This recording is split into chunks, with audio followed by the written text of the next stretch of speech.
වගේම කතාවේ මම අද පටන් ගන්න මීට මාස 11කට කලින් ගිය අවුරුදු පෙබරවාරි මම මගේම බිස්නස් එකක් පටන් ගන්නවා හොට් ඩොග් විකුණනගෙන. හොට් ඩොග් විකුණන එක. ඉතින් හොට් ඩොග් විකුණලා තමයි මම මේ දැන් නිව් අප්ඩේට් එක එල්ලලා තියෙනවා කර්ටන් එකට. මගේ හොට් ඩොග් එක කිව්ව මාසයක් වගේ තමයි තිබ්බේ. මොකද ඒකේ රිස්ක් එක තිබුණා. අද දවසේ විකුණන්න බැරි වුණොත් අද ගත්තොත් අද දවසේ විකුණන්න බැරි වුණා. හෙට දවසට ඒක ගෙනියන්න බැරි දේවල්. මොකද බන් එක උනා සොෆ්ට් එක අඩු වුණා.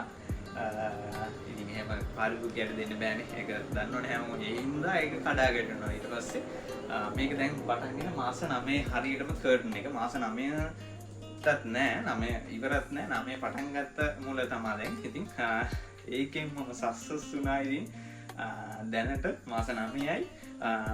මමත් ඉතින් මචං හැමෝටම කියන්නේ තමන්ගේ උනන්දුවෙන් කැපවීමෙන් තමන්ගේම දෙයක් බිස්නස් එකක් අනිවාර්යෙන් තමන්ගේම දෙයක් පටන් ගන්න කියලා තමයි මම කියන්නේ.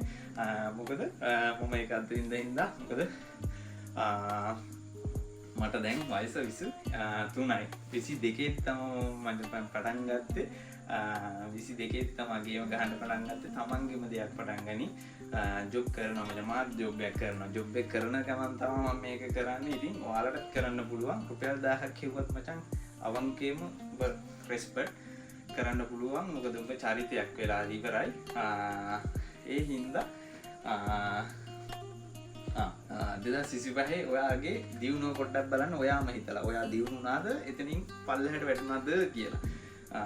ඒක ඔයාම හිතලා ඔයාම තීරණයක් ගන්න. ඉතින් 2026 අලුත්ම අවුරුද්දේ ඉතින් ඔයාලා අලුත්ම දෙයක් පටන් ගන්න අනිවාර්යෙන්ම මචං කීයක් හරි හම්බ කරගනින්. හම්බ කරගෙන මචං අම්මට තාත්තට සැලකුවා මචං. අම්මට තාත්තට සැලකනවා නම් අනිවාර්යෙන් හම්බ වෙනවා මචං.